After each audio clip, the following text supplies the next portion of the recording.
Bismillahirrahmanirrahim. Assalamualaikum warahmatullahi wabarakatuh. Alhamdulillahirabbil alamin wassalatu wassalamu ala sayyidina Muhammadin wa ala alihi wa ashabihi ajma'in wa ba'du.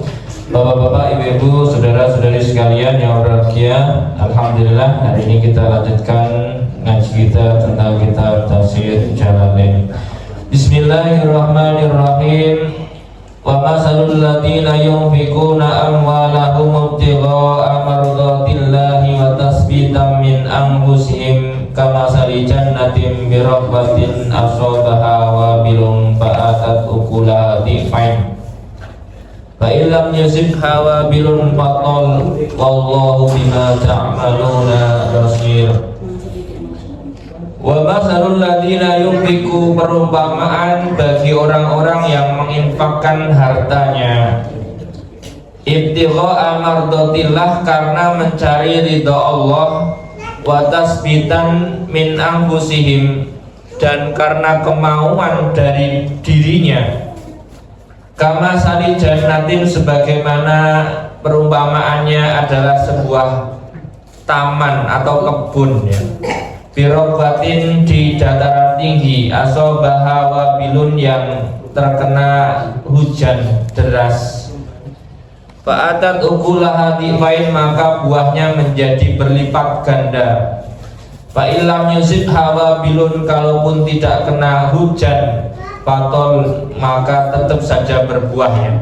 Wallahu bima ta'maluna basir, dan sesungguhnya Allah terhadap apa yang kalian lakukan maha mengetahui. Ayat ini masih terkait dengan ayat sebelumnya tentang peringatan kepada kaum mukmin, kepada orang-orang beriman, yaitu jangan sampai kalian habiskan pahala sedekah atau pahala infak gara-gara apa kemarin? Gara-gara bil manni wal adha ya. Kemarin mengingat-ingat pemberian dan membuli. Ya, itu jangan. Pokoknya latihan sedekah terbaik adalah seperti membuang hajat. Itu sedekah terbaik. Kalau Bapak Ibu habis buang hajat kok masih diingat-ingat, itu sepelit-pelitnya orang katanya. Sudah dibuang masih diingat-ingatnya. Ada nggak Bapak Ibu? Sayang yo, misalnya nggak ada kan sebenarnya. Normalnya orang itu ikhlas itu kayak buang hajat, Pak. Semakin dibuang semakin lega. Kalau Bapak Ibu biasanya kalau orang belum tuntas buang hajat itu mesti kayak ada yang tertinggal gitu ya. Nah, makanya latihannya begitu Pak, meskipun agak perlu latihan ya, perlu membiasakan diri. Makanya saya kira bapak-bapak yang di sini kalau sudah sering nyetir mobil itu latihan ikhlas. Pertama gopek, terus 2000 gitu ya. Nanti semakin lama semakin latihan lah ya, meskipun dilarang oleh peraturan ya sebenarnya. Cuman ya anggap aja latihan ya, latihan buang uang itu seperti buang hajat gitu ya. Tapi ya latihan dulu ya Pak, jangan terus kemudian saya tak niru 1 hari 1 miliar. Ya nggak gitu juga konsepnya. Sesuaikan dengan kemarin ya, jangan sampai setelah sedekah Anda miskin, itu juga dilarang. Jadi setelah berinfak itu Anda dilarang miskin Bapak Ibu. Jadi kalau ada orang seperti kemarin saya sampaikan berjudi dengan konsep sedekah, itu salah. Misalkan hari ini punya uang 100.000, cuman 100.000, karena berharap banyak disedekahin semua, itu salah Pak. Terus dia kemis hari ini, nggak boleh. Nah, sedekah ya standar ya, berapa sih standar itu ya 2,5% lah. Misalkan kalau 100.000 itu ya 2.500 lah. Nah, misalnya ya, syukur-syukur 5% masih wajar, masih 5.000. Punya 100.000 sedekah 10.000 boleh nggak? Boleh, masih aman 10.000. Maksudnya traktir temennya ke warteg, meskipun beli bakwan 3, ayo kamu boleh bakwan 3 saja, nemeni saya makan, ya enggak apa-apa Pak, barangkali, atau belikan kopinya saja ya, gitu ya. Itu diatur saja, jangan sampai diunda-tunda. undat-undat itu sudah membelikan cuman bakwan 3, besoknya diingat loh, mari bakwan 3. Nah ya sudah sedikit undat-undat itu lebih parah lagi ya. Wa masalul ladzina yunfiqun, perumpamaan orang-orang ini harusnya seperti ini. Orang mukmin ini, kalau orang mukmin itu kalau menginfakkan itu harusnya seperti ini. Apa? Orang kalau sudah mukmin berinfak itu sebagaimana mereka itu punya kebun. Jannah itu kan makna umumnya surga ya Pak. Surga itu kebun. Gini loh Pak, kenapa sih surga itu diibaratkan kebun ya? Karena di Arab itu kebun itu mewah Pak. Mewah. Nanam rumput aja disiram tiap hari Pak. Nanam rumput Pak. Bapak Ibu yang lihat sekarang gampang lah. Lihat orang di Mekah itu kalau nanam rumput itu ada kerannya Pak. Tiap pagi disiram. Tanam rumput Pak, di sini rumput nggak usah ditanam, itu tumbuh sendiri Pak, dihabiskan nggak bisa. Nah kadang-kadang makanya kalau malah dispreading supaya nggak tumbuh ya. Maka kadang-kadang bagi orang Indonesia mungkin istilah kebun apa benarnya kebun, apalagi isinya cuma rumput sama sungai kan gitu ya. Ini harus dibayangkannya bagi orang Arab kebun dan sungai itu istimewa Pak, karena sungai itu tidak ada Pak. Sungai tidak ada. Di Jeddah kalau Bapak Ibu pernah umrah itu Jeddah sungai kalau pas nggak ada hujan kosong Pak, nggak ada airnya. Ya akhir-akhir ini sering banjir karena apa ya? Karena dia nggak siap dengan drainase, karena sebelumnya itu nggak pernah hujan sederas itu. Bukan hanya di Saudi Pak, di Mesir itu dulu waktu saya ke Mesir itu juga nggak ada selokan awalnya. Nggak ada selokan karena ya jarang hujan. Setahun itu hujan saya pernah hitung 5 kali doang Pak. Setahun, dan itu cuman gerimis itu 10 menit 1 kali hujan, cuman 5 kali Pak setahun. Makanya kenapa rumahnya nggak pakai atapnya kayak kita, jarang hujan. Makanya Bapak Ibu kalau niru rumahnya orang sono ya nggak cocok ya. Makanya ya itulah di sana jarang hujan. Maka ketika ada kebun hijau gitu, itu sudah luar biasa mahal ya. Masuk taman itu bayar Pak di Mesir. Di sini Bapak tinggal pilih mau taman apa. Taman mini doang yang bayar Mas ini. Taman-taman menteng di Bintaro itu, apalagi di BSD ini, Geraha Raya ini sepanjang jalan ada tamannya, aman, gratis. Harusnya dinikmati Pak. Kadang-kadang kita nggak bisa mensyukuri itu karena nggak tahu indahnya taman gitu. Ya, padahal di sana itu jangankan kok bunga yang warna-warni kayak di pinggir jalan Geraha Raya ini, nggak ada Pak. Jadi di sana itu pasir batu gitu. Ada taman yang mungkin ada pohon-pohon yang kalau musim dingin itu rontok, cuman gitu doang. Nanti kalau musim panas dia hijau gitu doang. Nah, umpamanya gini Pak. Umpamanya ini kan waktu itu ayat ini turun ya ke orang-orang Arab ya. Umpamanya orang sedekah itu seperti punya kebun di dataran tinggi. Bapak Ibu kalau pernah ke Mekah atau yang pernah umroh, itu ada dataran tinggi di Mekah namanya apa yang sekarang dibuat ini ya, Taif. Nah, Taif itu kayak puncaknya atau Bogornya Saudi lah kira-kira. Jadi dari ini ke Taif itu agak nanjak. Nah, di Taif itu subur Pak. Kalau di bawah itu padang pasir batu. Maka perumpamaannya kayak di dataran tinggi yang bisa nanam sayur, bisa nanam tanam-tanaman, kena hujan tambah subur. Ibarat kata seperti itu. Jadi sedekah ini seperti punya kebun di dataran tinggi di Arab ya ini. Kalau di Indonesia itu mau dataran rendah, dataran tinggi sama saja, sama-sama suburnya. Ya. Jadi dataran tinggi terus kena hujan, itu suburnya luar biasa, double pahala buahnya. Jadi orang-orang berinfak kalau dipupuk itu jadi subur, kena hujan jadi subur, asalkan enggak bil manni wal adha. Kalau bil manni wal adha itu kayak kemarin kan di atas batu kena hujan deras ikut ambyar. Pokoknya gitu ya. Makanya apapun yang kita sedekahkan di dunia ini, kalau kita beriman kepada Allah maka akan kita petik buahnya berkali-kali lipat nanti di akhirat. Makanya jangan ragu, meskipun walau bisik kita meroti, kalau dalam hadis gitu ya, meskipun dengan sesigar kurma, setengah potong Pak, sesigar, apa itu apa ya, kurma itu kan bisa dibelah dua ya. Kalau pisang bisa dibelah tiga. Bapak Ibu nggak tahu masa kecilnya sama nggak dengan saya, misalkan ya pisang raja itu bisa dibelah tiga. Oh iya. Mainan kita sebelum dimakan dibelah tiga dulu ya gitu ya. Dibelah ini loh, ada ini tiga. Kurang main kalau belum. Kayaknya generasi apa kurang tua ya. Dulu itu kita nggak tahu kalau mau makan pisang raja itu ada seninya gitu loh, dibelah dua. Ya gitu seni makan pisang. Nggak tahu kalau sekarang itu karena sudah nggak ngalami pisang raja ya, pisangnya sudah pisang goreng semua ya. Nggak tahu ya. Jadi kalau sekarang kan ibarat kata jangan takut sedekah hanya 1 biji permen lah. Misalkan begitu. Makanya Bapak Ibu pengen cepet gampang sedekah dan mandum ya bawa permen. Itu ya. Bawa permen kasih satu-satu sudah lumayan kira. Kemudian apa yang membuat itu subur? Karena diniatkan mencari ridha Allah. Dulu itu untuk mengajari orang berinfak itu berat, Pak. Zaman-zaman awal-awal itu orang diajak berinfak itu berat karena infak itu mengeluarkan harta, Pak. Kita itu karena sudah terdidik dari kecil, sudah diajari dari lahir, misalkan berbagi, misalnya tekding, kasih adiknya, kasih kakaknya, kasih temennya, itu kan pelajaran secara dari kecil. Tekding tahu Bu? Si tekding gitu loh. Tekding itu kalau meskipun sedikit tetap dibagi kan gitu ya. Misalnya ya beli serabi 1, temennya 4 jadi dibagi 4 misalnya. Atau kalau kopi itu sak seruputan. Apa ya? Apa bahasa anunya?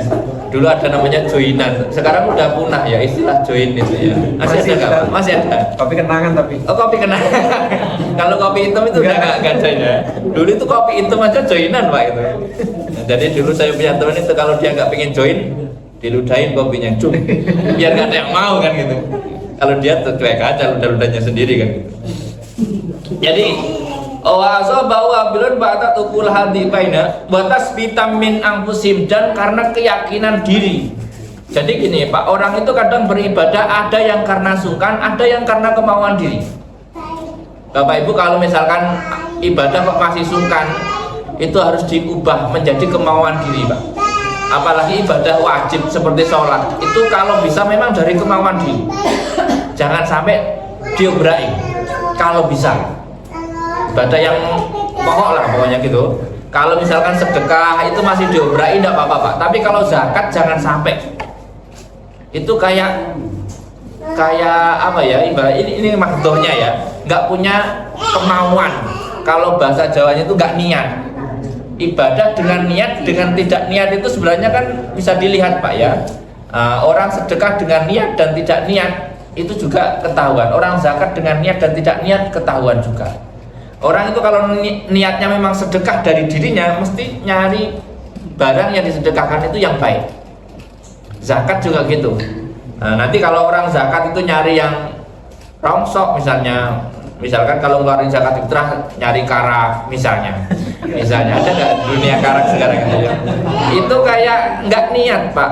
Karak tahu Bu ya? Nah, masih sama berarti umur kita ya. Ini lama-lama punah istilah-istilah ini ya. Apa tiwul, apa kalau tiwul sebelum tiwul apa sebelum jadi tiwul itu mentahnya apa namanya? Kaplek ya, atau kaplek ya. Sekarang sudah mulai jarang ya. Makanya harus dari dalam diri. Orang kalau niatnya karena dari dalam diri, insya Allah pahalanya itu lebih subur. Makanya latihan kalau sholat sebaiknya memang dari dalam diri. Niat sholat rasa mbokongkon aku gede misalnya ya, kecuali lali elingno, maksudnya kecuali lupa ingatkan. Tapi kalau nggak lupa, sholat itu jangan sampai diobrai ya. Diobrai itu karena sudah mau habis belum sholat, itu kan biasanya yang diobrai.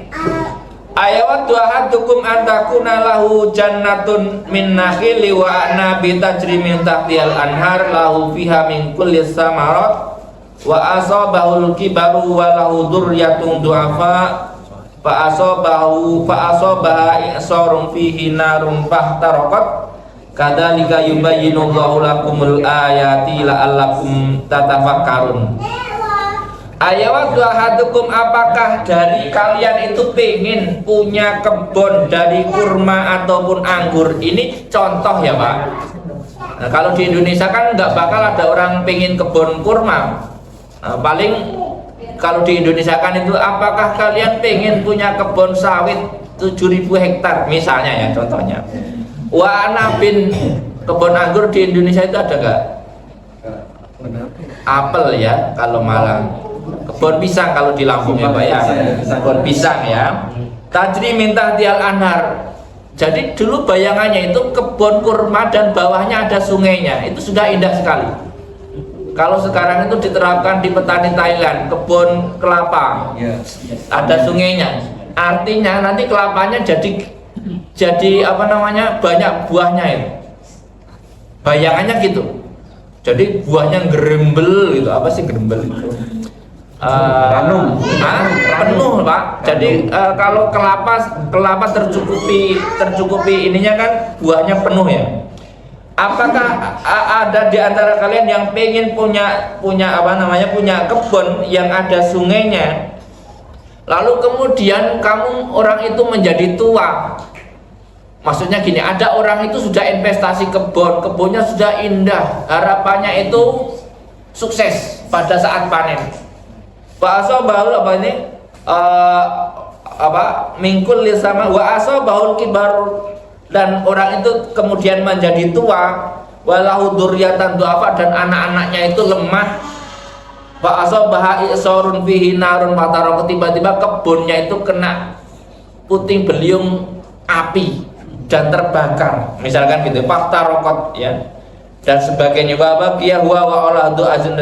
Tetapi anak dan dia sudah tua, nggak bisa kerja, anak-anaknya lemah, entah kayak gimana. Kadzalika yubayyinullah. Apakah kamu pengen punya kebun seperti itu yang diharapkan dinikmati di masa tua, tetapi pas tua hancur? Kayak orang, ibarat kata kalau gambaran sekarang itu, ada orang berinvestasi di saat muda, investasi terus, nabung terus, giliran sudah tua, sudah nggak mampu kerja, anak-anaknya malas kerja, tiba-tiba rekeningnya dorman Pak, disita negara misalnya, naudzubillah ya.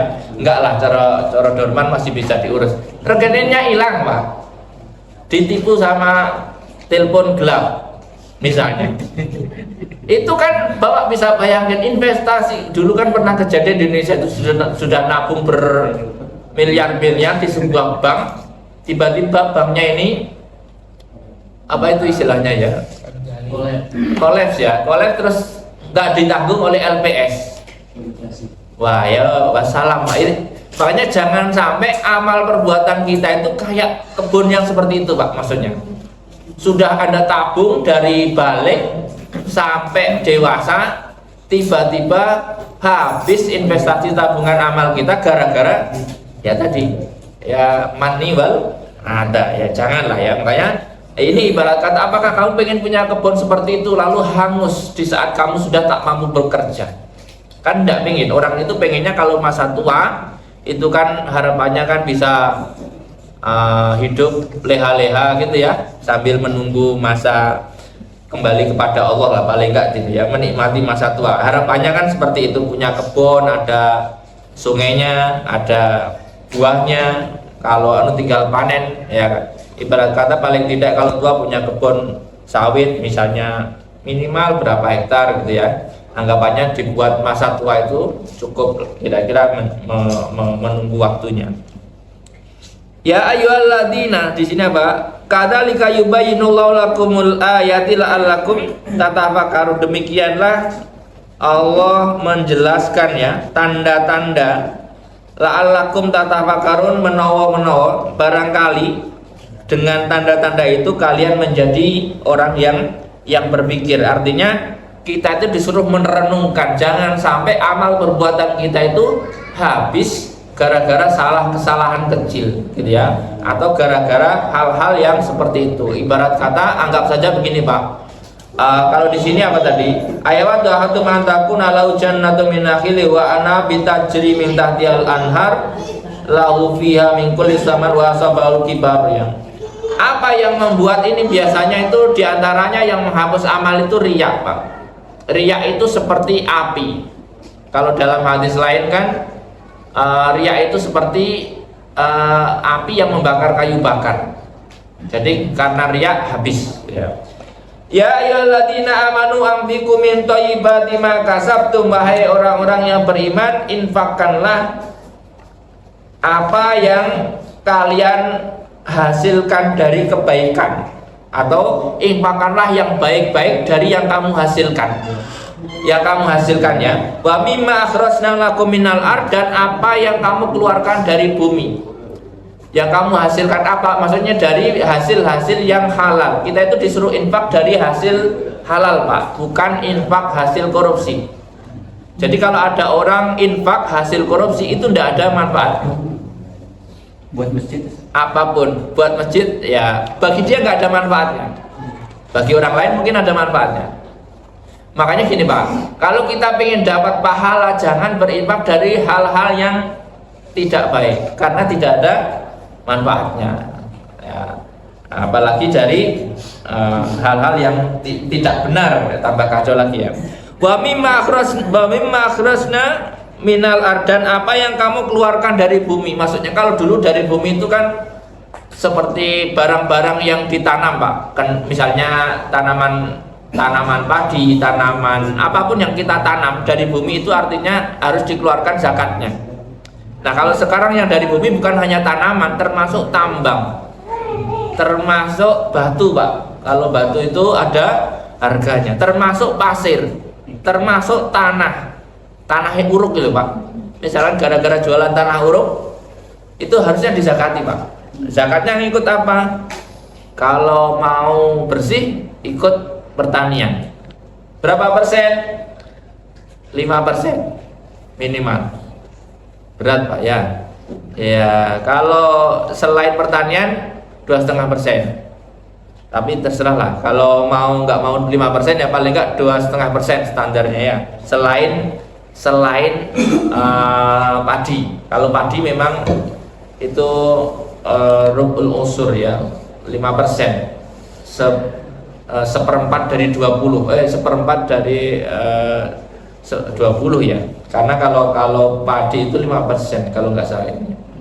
Atau nisabnya 6 kintal ya, 6 kintal harus dikeluarkan. Kalau batu ya paling tidak sesuaikan dengan nisab. Nisab itu takaran minimal orang wajib zakat. Tapi kalau belum sampai nisab ya nggak wajib. Misalkan cuma tanah uruk 1 karung Anda jual laku 25.000 di marketplace, itu ada jual tanah uruk gitu. Saya pernah beli, Pak, masalahnya. Jadi ngerti. Nah itu ya nggak kena zakat kalau cuma 1 karung. Tapi kalau juaranya misalkan 100 karung, udah kelihatan, Pak, 25 juta misalnya.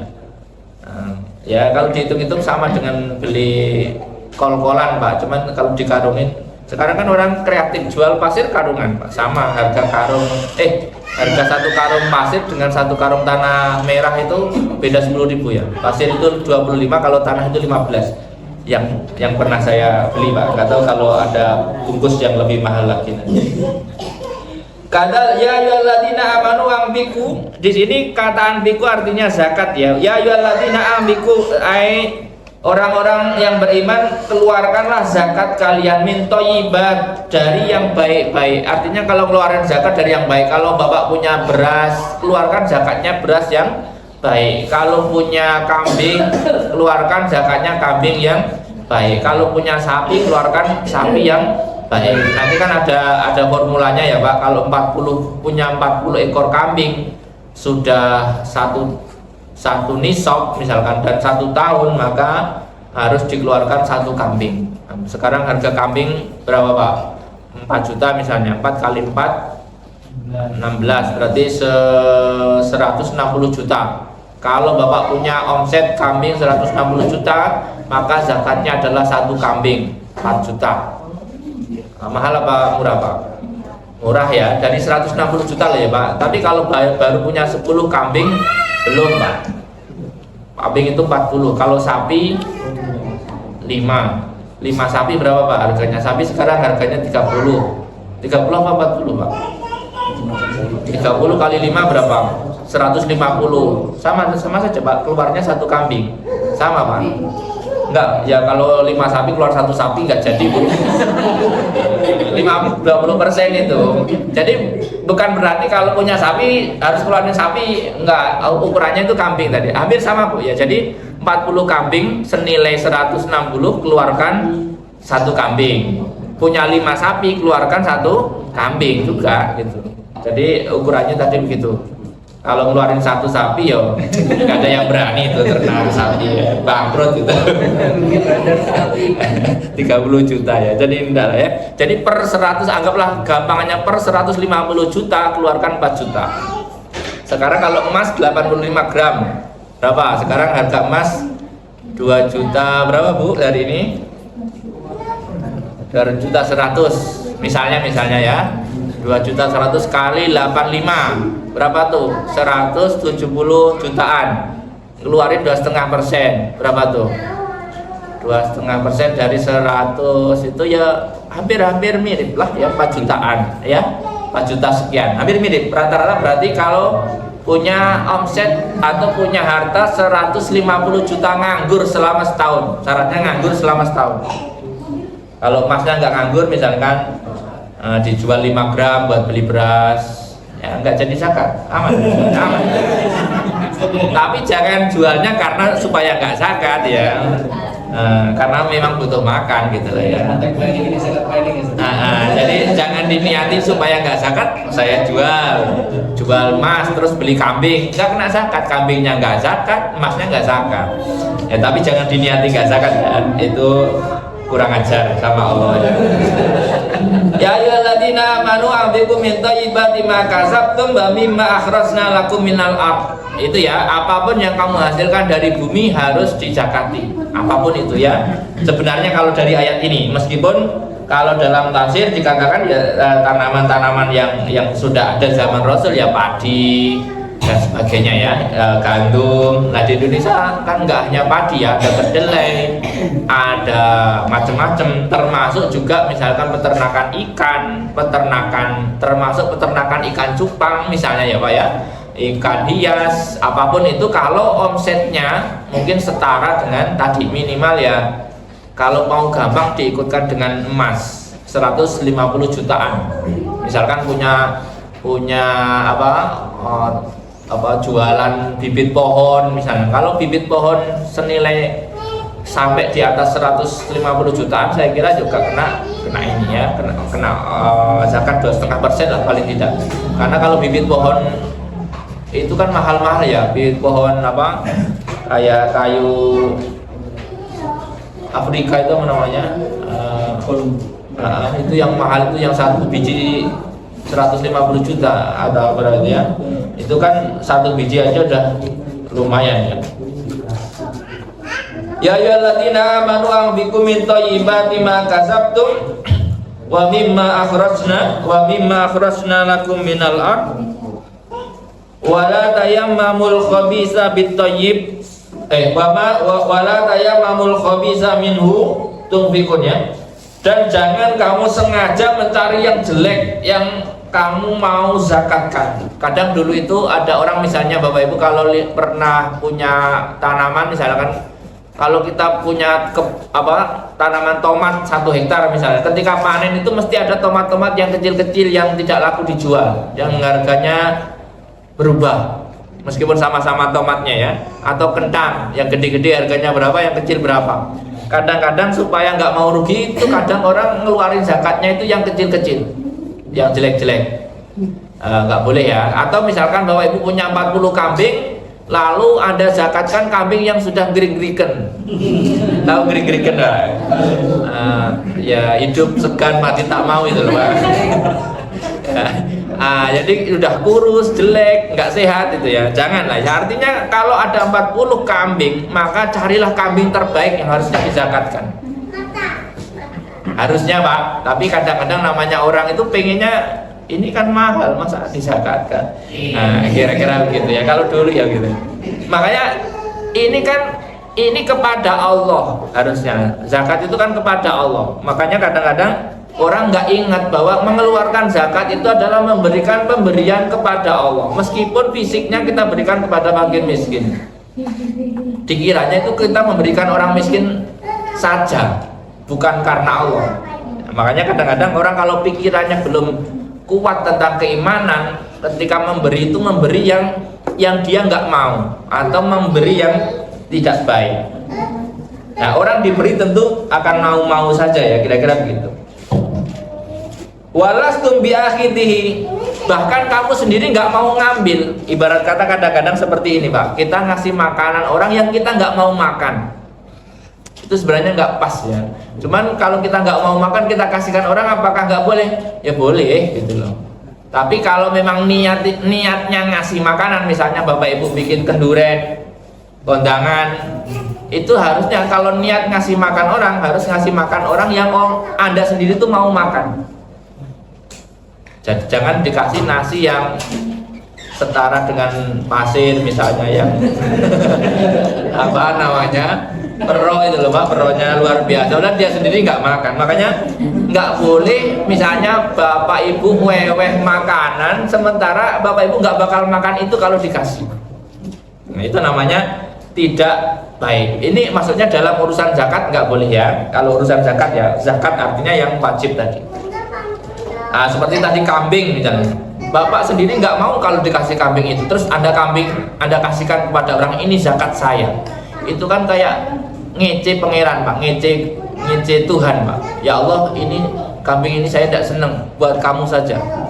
Itu kan kurang ajar saya ini kan gitu ya. Padahal ada 40. Nah, kira sebenarnya 40 itu nggak 40 persis Pak. Bapak Ibu kalau punya 40, bahkan punya 75 loh Pak, 75 kambing, itu cuma satu Pak zakatnya. Soalnya kalau Bapak cuma 40, dikeluarin satu tinggal 39 Pak. Kesannya kan rugi kesannya. Tapi kalau 75 zakatnya cuma satu, atau 79 zakatnya tetap satu Pak.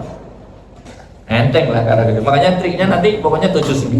Nanti kalau mau zakat lagi tambah 39 lagi gitu. Tidak apa-apa ya. Wa'lamu anna Allaha ghaniyun hamid ya. Apa ini? Walastum biakhidhi illa antum midu bihi ya. Dan sebagainya ya. Istilahnya ya wa'lamu anna Allaha ghaniyun hamid. Sebenarnya Allah itu tidak butuh pemberianmu. Jangan kira Anda itu ngasih Allah seperti ngasih pengemis. Artinya Allah itu nggak butuh pemberianmu, cuman kamu disuruh memberi supaya ketahuan imanmu seberapa, kira-kira begitu. As-syaitonu ya'idukumul faqra. Orang itu kalau punya harta banyak, nanti itu setan menggodanya dengan takut kemiskinan Pak. Nggak usah, jangan sayang loh, satu kambing 4 juta loh bro, dapat HP itu misalkan ya. Anda bisa bayangkan Pak, Bapak pasti pernah kadang-kadang itu sebelum punya uang, nanti kalau saya punya uang saya akan keluarin uang sekian. Pernah nggak Bapak Ibu? Nggak usah ngomong lah ya. Nanti giliran sudah punya, pikiran itu kayak berantem sendiri. Kasih sekarang atau entar, kasih sekarang atau entar. Makanya Pak, udahlah, jangan sering-sering nadar Pak, ngeri Pak. Itu kadang-kadang ketika pas ada barangnya, itu pikiran kalau nggak segera dieksekusi, wah akhirnya nggak jadi Pak. Ngeri Pak, meskipun kadang kecil, padahal janjinya itu nanti kalau saya dapat sekian, saya belikan ini semua. Misalnya nadarnya kecil, misalnya Sprint apa ya iklannya, apa ya misalnya ya, ketoprak ya misalnya kan, satu ruangan saya belikan ketoprak. Kan waktu itu gaya-gayanya itu enteng, ketoprak kan paling 10.000 kali 40 cuman 400. Tapi giliran beneran dapat uang, dipikir-pikir, nah setan itu masuk dalam pikiran, 400 lumayan loh. Pikirannya begitu. Beli pulsa 4 bulan lebih ya. Ini hati-hati Pak. Setan itu masuknya di ranah pikiran. Makanya kalau orang Jawa bilang setan koak, setan soko awak ini. Setan itu pikiran yang sifatnya setan gitu. Bukan terus wewe gombel terus nakut-nakutin. Tak mungkin Anda percaya ya kan. Yang Anda percaya itu pikiran nafsunya tadi. Makanya kadang-kadang kalau Anda nggak segera eksekusi ibadah atau amal itu nanti diganggu terus. Termasuk apapun ibadah itu kalau bisa memang segera. Kalau nggak diganggu. Termasuk kalau mau menikah. Segera. Kalau nggak malah diganggu nanti. Setan itu malah ganggu, Pak. Makanya kalau sudah kelihatan ada tanda-tandanya segera. Soalnya kalau nanti tuh wah kenceng, itu godaannya kenceng. Orang mau menikah itu harus tabah ya, yakinkan atau tasbitan dari dalam hati, sudah bismillah saja. Soalnya kalau enggak itu nanti ambiar, Pak. Karena setan itu seneng kalau Anda gagal. Asyaitonu yaitumul faqra wa ya'murukum bil fahsya, dan setan itu mengajak Anda untuk bakhil. Fahsya itu keji ya. Bakhil, Pak, bakhil. Wa man'uz zakat, dan mencegah zakat. Jadi ketika ada orang bakhil itu setan seneng, Pak.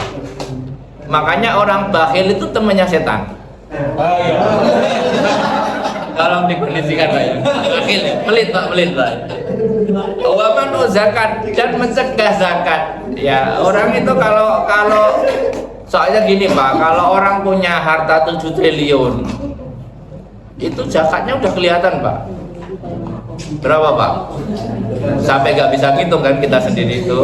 1 triliun itu zakatnya minimal 250 juta loh Pak, 1 triliun. 250 juta kali 7 berapa tuh? 1, tuh coba Pak, bayangkan Pak, gimana setan nggak bahagia Pak kalau godain 1, ini lumayan loh bro. Dapat rumah di mana tuh ya? Pik ya, paling nggak nyicil ya. Kadang-kadang kita itu kan menganggap kalau uangnya cuma 1 juta kan kayak 2,5 itu kecil Pak. 1 juta cuma 25.000.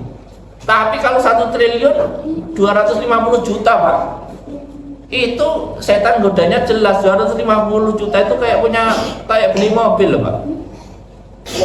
Coba apa enggak mikir, iya ya rugi dong, nah gitu ya. Makanya bahayanya kadang-kadang orang kalau udah punya uang banyak, imannya itu diuji. Kalau masih punya uang sedikit, punya uang 100.000, Bapak Ibu ngasih 5.000 masih enteng Pak. Punya 1 miliar, punya 1 triliun, ngasih 500 juta sebenarnya kan enteng Pak. Cuman kalau setan sudah masuk jadi berat. Padahal nilainya sama dengan 5.000 bagi orang yang punya 100.000. Ya itulah Pak. Semoga Bapak Ibu nanti aman kalau punya uang 1 triliun. Kapan? Pokoknya namanya juga nyontohin aja ya. Anggap nyari contoh itu yang gede gitu, biar kita bisa bayangkan betapa apakah berat keluarin zakat. Kadang-kadang kita menganggap kenapa sih Allah mengingatin harus bayar zakat, dan kan ringan-ringan saja. Itu kalau uangnya sedikit. Kalau uangnya banyak itu tetap berat bagi mereka ya. Asyaitonu ya'idukumul faqra wa ya'murukum bil fahsya wallahu ya'idukum maghfiratan minhu wa fadla, dan Allah mengajak kepada infak ya, dan maghfirah dari situ, dan ampunan dari dosa-dosa kalian ya. Wa fadlan, dan riskonnya, dan riskon khalafan minhu. Jadi gini Pak, kalau dalam ayat ini Allah menjanjikan kalau Anda mengeluarkan zakat, Allah menjanjikan itu hartanya berlipat lagi. Jadi nggak ada sebenarnya konsepnya orang habis zakat itu bangkrut, harusnya nggak ada. Karena di sini Allah menjanjikan kalau Anda benar-benar zakat itu malah bertumbuh. Makanya kalau bisa Bapak Ibu, kalau punya uang sudah ada nisab zakatnya, segera dikeluarkan zakatnya. Jangan disimpan. Kalau disimpan nanti lama-lama zakatnya kepake Pak. Kadang-kadang kalau bisa zakat itu dipisah rekeningnya. Soalnya kalau masih tersimpan itu nanti ketika pas nggak punya duit, ini duit zakat tapi saya lagi nggak punya duit pinjem dulu ngomongnya pinjem Pak, tapi lama-lama lupa. Nah, kira-kira bahayanya begitu. Apalagi pinjemnya zakatnya nanti kalau 1,7 miliar. Udah lupa Pak itu kira-kira gitu. Nah, wallahu wasi'un alim, wallah dan Allah maha luas ya fadolnya, alimun dan maha mengetahui terhadap orang-orang yang berinfak. Artinya Anda berinfak itu nggak akan lupa dari catatan Allah sekecil apapun infak Anda. Yu'til hikmata may yasha, Allah memberikan hikmah atau memberikan ilmu yang bermanfaat ya untuk diamalkan may yasha kepada orang-orang yang dikehendaki. Wa may yu'tal hikmata faqad utiya khairan katsira. Maka barang siapa diberikan hikmah, maka sungguh telah diberikan kebaikan yang banyak. Lima sila sada ala badan. Artinya gini, orang itu kalau sudah bijaksana itu nanti akan bahagia. Artinya bijaksana itu ya karena tadi hidup itu ya sekedar menjalani perintahnya Allah saja. Nanti itu akan menikmati kehidupan dunia dan akhirat. Artinya gini, orang itu nanti kalau sudah infaknya karena Allah, insya Allah itu bahagianya dunia akhirat. Jadi punya duit ya alhamdulillah, bagi duit ya alhamdulillah. Pokoknya alhamdulillah terus konsepnya. Nanti Bapak Ibu kalau sudah kelas-kelas alhamdulillah ini nggak ada selain alhamdulillah. Jatuh ya tetap alhamdulillah, kepleset ya alhamdulillah, uangnya hilang tetap alhamdulillah, meskipun narasinya mungkin berbeda-beda. Alhamdulillah uangku hilang 100.000 aja, coba kalau 1 juta, pokoknya begitu. Jadi konsepnya orang-orang yang sudah ahli hikmah itu sebenarnya nggak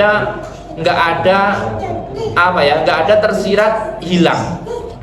Atau kalau Bapak Ibu dengar orang-orang yang tingkatannya sudah tingkatan wali misalkan, itu bagi dia itu nggak ada barang hilang, karena semua itu atas ketentuan Allah. Tapi Bapak Ibu jangan begitu dulu ya, bahaya nanti ya. Nanti barang kantor hilang kok, ya ketentuan Allah ya, nggak boleh gitu ya. Ini bukan begitu konsepnya ya. Kalau Bapak Ibu latihan jadi wali, latihannya barangnya sendiri. Ya misalkan naruh motor, taruh tengah jalan. Kalau sudah kuat nanti ya, antara hilang dan itu kan urusan Allah. Tapi ya kalau hilang beneran jangan sampai nangis Bapak Ibu ya. Kalau masih nangis jadi kunci depan pinggir jalan ya, titipin ya. Harus pada kemampuannya. Bapak Ibu mungkin latihannya itu masih misalkan ada aqua di meja Bapak terus hilang, itu terus aqua itu juga punya Allah. Latihan gitu enggak apa-apa. Tapi kalau yang belum terkuat jangan dulu ya, sesuaikan dulu yang kira-kira Anda sudah kuat. Kalau hilang ya sudah enggak apa-apa, santai, nggak usah dipikir ya. Tapi kalau masih nggak kuat harus Anda pikir dengan ikhtiar ya.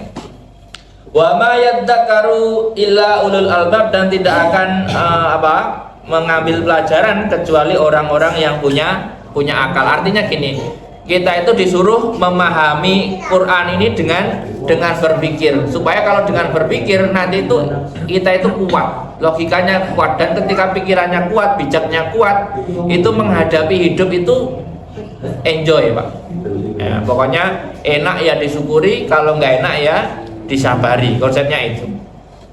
Wa ma anfaqtum min nafaqatin aw nadartum min nadrin fa innallaha ya'lamu.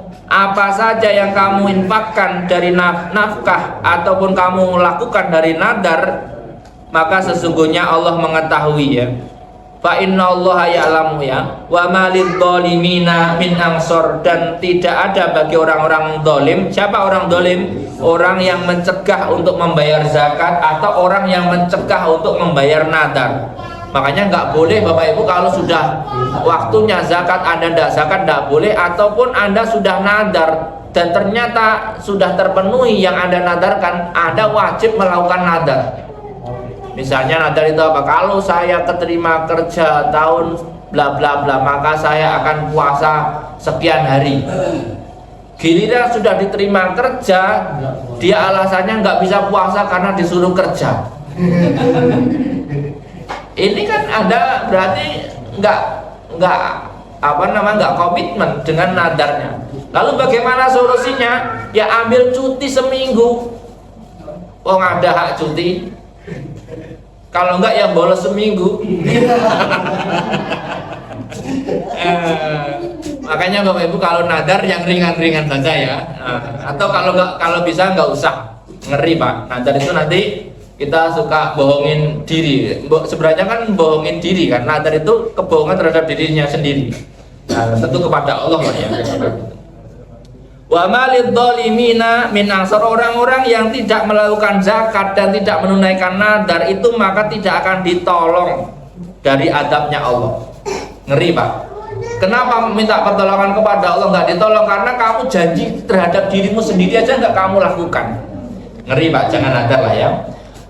Intuk tu sodakot, ketika kamu tampakkan sedekah an-nawafil ya, sedekah sunnah ya, wa ni'imah ya, maka itu sebagus-bagusnya sedekah. Wa intufuha au tusirruha, atau ketika kalian merahasiakan batu tuhal fuqara dan kamu berikan kepada orang fakir, bahwa khairul lakum, maka itu lebih baik bagimu. Jadi sedekah terang-terangan boleh nggak? Boleh.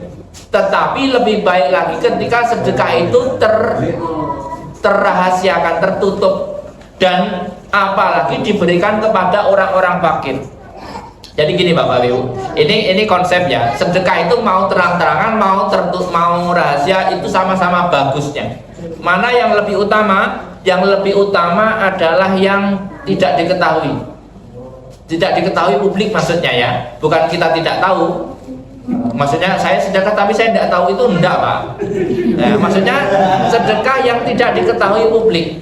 Nah, kalau zakat malah harus ditampakkan. Bapak kalau membayar zakat itu harus ditampakkan. Kayak presiden membayar zakat ke Basnas itu harus ditampakkan. Tapi kalau sedekah harusnya dirahasiakan gitu ya. Supaya apa ya? Kalau yang wajib itu supaya ditiru. Yang sunnah itu nanti menjadi ranah privasi. Tapi ditampakkan boleh nggak? Ya boleh-boleh saja. Tetapi lebih baik dirahasiakan. Intub tu sodaqah wa ni'imah hiya wa intufuha wa tu'tuhal fuqara fa huwa khairul lakum, dan sebagainya. Wa yukaffiru ankum min sayyi'atikum wallahu bima ta'maluna khabir ya. Wa yukaffiru, dan menghapus ya dari dirimu min sayyi'atikum, dari kesalahan-kesalahan. Jadi kadang gini Pak, dosa-dosa kecil itu bisa dihapus dengan sedekah. Makanya kalau Bapak Ibu merasa banyak dosanya, banyakin sedekah, insya Allah nanti terhapus dosanya. Misalnya gini Pak, ada orang itu nggak bisa nahan untuk tidak ngomong. Ada orang itu pokoknya bibirnya itu kalau nggak ngomong kaku, tapi kalau ngomong kosong Pak. Ngaspo, tahu ngaspo Pak? Pokoknya ngomong nggak jelas pokoknya. Nah kadang-kadang dia nggak bisa berhenti untuk ngomong, tapi punya duit banyak, ya ditutupi dengan banyakin sedekah. Siapa tahu nanti itu menghapus kesalahan-kesalahan omong gitu ya. Karena biasanya orang banyak omong itu mesti banyak salahnya, biasanya banyak dosanya ya. Pokoknya ya gitulah ya. Meskipun dosa-dosa kecil ya, ngerasani, ghibah, atau jadi bahan omongan. Kadang-kadang orang kan ya itulah ya, ketika ada orang lewat jadi bahan omongan Pak, karena nggak ada bahan lagi ya, kadang-kadang begitu. Saya kira umum ya, kalau kita lihat tiba-tiba ada orang lewat, misalnya rambutnya merah, celananya bolong, terus Anda punya teman orang sekarang, terus ngajak ngobrol, ngerasain orang yang lewat tadi kan, padahal nggak kenal loh Pak, minta maafnya susah. Ketemu cuma sekali itu kalau minta maaf harusnya kan ngomong ke orangnya, minta maaf, tadi ngomongin kapan kita minta maaf pada orang yang seperti itu. Makanya kadang-kadang perasaan itu enak orang yang sering ketemu Pak, minta maaf. Tapi kalau nggak sering ketemu susah Pak minta maafnya Pak. Jadi kondisikan Pak itu nanti.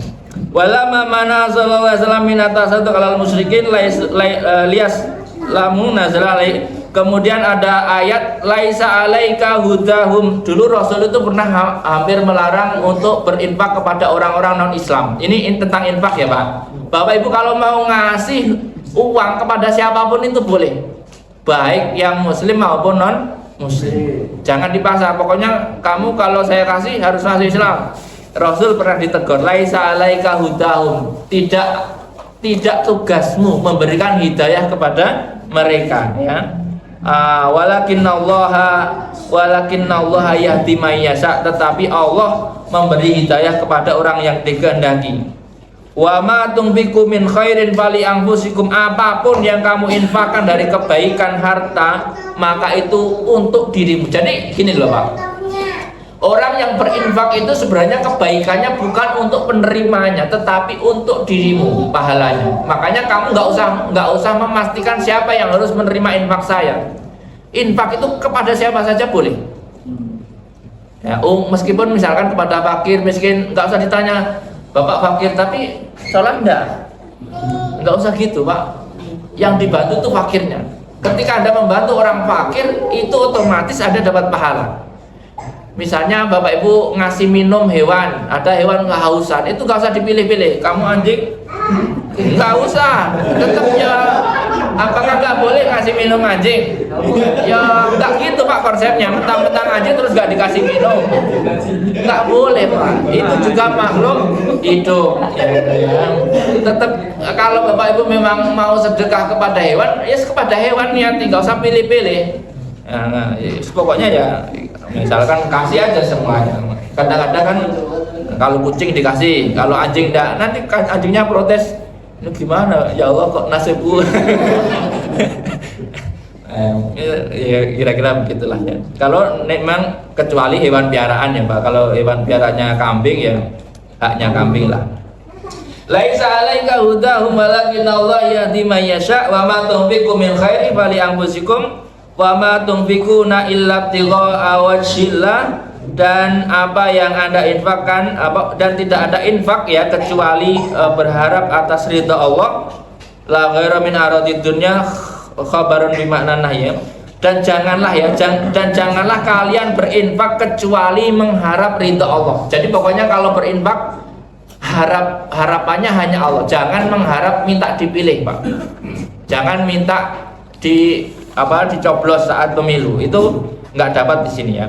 Wa ma tunfiqu min khairin yuwaffa ilaikum, dan apa yang kalian infakkan dari kebaikan maka akan dibalas pahalanya kepada kalian. Wa antum la tudlamun, dan kamu tidak akan didolimi. Artinya Allah tidak akan mendolimi perbuatan kalian dalam hal infak ya. Lil fuqara alladziina usiru fi sabilillah, kepada orang-orang fakir lah harusnya ya infak-infak itu diberikan. Alladziina usiru, yang terusir dari rumahnya, fi sabilillah, atau orang-orang yang berjihad fi sabilillah. Ai habasu anfusahum alal jihad. Jadi dulu itu ada sahabat-sahabat Nabi yang hijrah dari Mekah ke Madinah itu tidak bawa apa-apa Pak, modal dengkul. Jadi hidup matinya itu ikut Rasul Pak di Madinah. Tetapi dia nggak minta-minta Pak, pakaiannya necis, seolah-olah duitnya banyak. Jadi nanti ada orang-orang itu meskipun nggak punya duit, kayak punya duit Pak. Tapi orang-orang seperti itulah yang harus dikasih. Makanya jangan meremehkan orang ganteng Pak. Belum tentu orang ganteng itu punya duit. Artinya gini loh, dalam hal memberikan infak itu jangan pilih-pilih yang jelek. Kadang-kadang orang yang tampilannya rapi, nggak minta-minta, kadang itu dia sebenarnya kekurangan, tetapi dia menjaga diri. Maka orang-orang seperti itu yang harus diperhatikan, bukan orang yang minta-minta dengan kostum gembelnya. Ya harusnya gitu Pak. Makanya orang yang punya uang itu harus ngerti, orang ini kayaknya nggak punya duit, tapi dia menjaga diri tidak minta-minta. Harusnya memang kode etiknya orang nggak punya duit itu nggak minta-minta, harusnya kode etiknya. Tapi yang punya duit itu paham. Ini terjadi masalah kalau yang satu minta-minta, yang punya duit nggak paham. Itu sudah dua masalah. Harusnya memang orang Islam itu kalau nggak punya duit tetap pakai kopiah, pakai sarung, baju tapa yang rapi, berangkat ke masjid dengan senyum, ceria, gitu. Padahal itu kadang-kadang yang perlu dibahas. Ya kan? Ini kalau kasusnya di sini adalah sahabat muhajirin, jelas nggak punya duit. Nah ini sebenarnya juga konsep pesantren. Kemarin ada orang bilang pesantren itu niru agama sebelum Islam di Indonesia. Sebenarnya dalam Islam itu konsepnya ada ashabus sufah namanya. Makanya disebut kalau sekarang jadi tren tasawuf atau sufi. Dulu itu orang sufi itu fokus kepada ibadah, nggak ngurusin dunianya. Maka dunianya diurusin yang punya dunia. Dia fokus belajar kepada Nabi di musola, di Masjid Nabawi. Makanya dulu masjid dulu itu kalau di Indonesia mesti ada 2 ruang. Ada serambi, ada masjid. Nah, zaman di Madinah ini juga sama, Pak. Ashabus sufah itu tidurnya ya di serambi masjid. Serambi itu biasanya pelebaran masjid, Pak. Kalau sekarang itu masjid rata-rata nggak punya serambi, makanya tidur di masjid tidak boleh, dilarang tidur di masjid. Itu benar, Pak. Cuman harusnya boleh tidur di serambi, karena sahabat Rasul itu dulu tidurnya di masjid. Nah, jadi kadang-kadang di Indonesia itu saking menjaga kesucian masjid katanya nggak boleh tidur di masjid. Nah, kalau di Arab itu tidur di masjid itu boleh, yang penting nggak tengkurap. Kalau di Arab ya, kalau tidur tengkurap itu dibilangnya tidurnya setan. Nah, jadi tidurnya melumah nggak apa-apa di masjid. Nah, sebenarnya kalau masjid dulu itu kalaupun misalnya musola atau masjid dipakai tidur, sebenarnya nggak apa-apa, Pak. Daripada dia istilahnya itu kan ya miliknya umat. Tapi ya jangan ada orang sholat terus masih tidur, itu ya nggak boleh ya. Kemudian lil fuqara alladziina usiru fi sabilillah la yastati'una darban bil ardi, yang tidak bisa bekerja ya karena waktu itu ya pendatang baru dari Mekah belum bisa bekerja ya. La yastati'una darban bil ardi yahsabuhumul jahilu agniya, orang-orang umum menganggap dia itu orang kaya karena tampilannya bersih ya. Minat ta'afuf, karena apa? Karena dia menjaga diri, tidak meminta-minta. Makanya Bapak Ibu kalau ada orang kelihatan miskin tapi nggak minta-minta, itu perlu dibantu, Pak. Misalnya ada orang yang Bapak Ibu nggak tahu di sini ada nggak orang buta yang jualan kerupuk? Ya. Nah, itu sesekali atau berkali-kali beli, Pak. Karena dia yang sesusah itu nggak minta-minta. Tapi kadang-kadang saya lihat orang itu pernah dibohongi uangnya, Pak. Kadang-kadang luar biasa, ada orang yang masih tega ya kadang-kadang. Harusnya kan ya dibelilah supaya atau kalau bisa dilebihkan ya. Itu kan seperti itu orang yang perlu dibantu. Ya, orang-orang luar biasa jualan kerupuk, paling untungnya berapa sih dari kerupuk yang dia bawa? Maksimal kalau laku semua paling 20.000 untungnya. Ta'rifuhum bisimahum, tanda-tandanya jelas bagi mereka ya. Alamatu minat tawadu wa asarul jihad, dia itu ahli sujud misalnya. Layas alunan nasa, tidak minta ya, tidak minta kepada manusia ilhafa dengan minta terus menerus. Orang itu kalau minta sekali 2 kali kan masih mungkin ya, Pak. Tapi kalau minta terus dia tetap sungkan. Normalnya orang Indonesia pun sama, minta bantuan itu sekali 2 kali. Tapi kalau sampai setiap hari minta makan kepada orang, dia juga merasa risih. Nah, itulah orang-orang yang harus kita pahami perlu dibantu. Wa ma tunfiqu min khairin fa innallaha bihi alim, dan apa saja yang kalian infakkan dari kebaikan maka sesungguhnya Allah terhadap itu adalah Maha tahu. Alladzina yunfiquna amwalahum bil-laili wan-nahari sirra wa alaniyah falahum ajruhum inda rabbihim wala khaufun alaihim wala hum yahzanun. Orang-orang yang menginfakkan hartanya di malam maupun siang hari, rahasia maupun terang-terangan, maka baginya pahala di sisi Tuhannya, wala khaufun alaihim wala hum yahzanun, maka tidak ada kekhawatiran baginya dan tidak ada ketakutan dirinya. Jadi kalau Bapak Ibu pernah lihat konsepnya wali dalam ayat lain, inna awliya Allah ila khaufun alaihim walahum yahzanun, maka ini syarat menjadi wali adalah orang yang dermawan. Makanya Bapak Ibu nggak ada wali itu pelit. Rata-rata Bapak bisa cek kalau ada wali itu rata-rata duit itu kayak tadi. Kalau ada dikasih, kalau nggak ada ya sudah, gitu doang. Kayak main dakon ya, diputer, kalau ada duit berikan, pokoknya gitu. Tapi ya latihan jadi wali itu ya bertahap lah Pak, jangan terlalu dini ya, nanti kalau masih belum nikah jadi wali itu ngeri ya. Harus dikasihkan istrinya nggak kebagian misalnya ya, berat memang ya. Jadi kalau sudah kelasnya itu dermawan, latihan dermawan, makanya paling tidak ya berbagi dulu. Kalau belum bisa maksimal ya paling tidak dilatih bahwa ketika kita mendapat kenikmatan, kita membagi kenikmatan itu kepada orang lain. Alladzina ya'kuluna riba, wallahu a'lam bishawab. Semoga kajian kali ini ada manfaatnya. Adanallahu wa iyyakum wa lakum minkum wallahu muwaffiq ila aqwamit thoriq. Wassalamualaikum warahmatullahi wabarakatuh.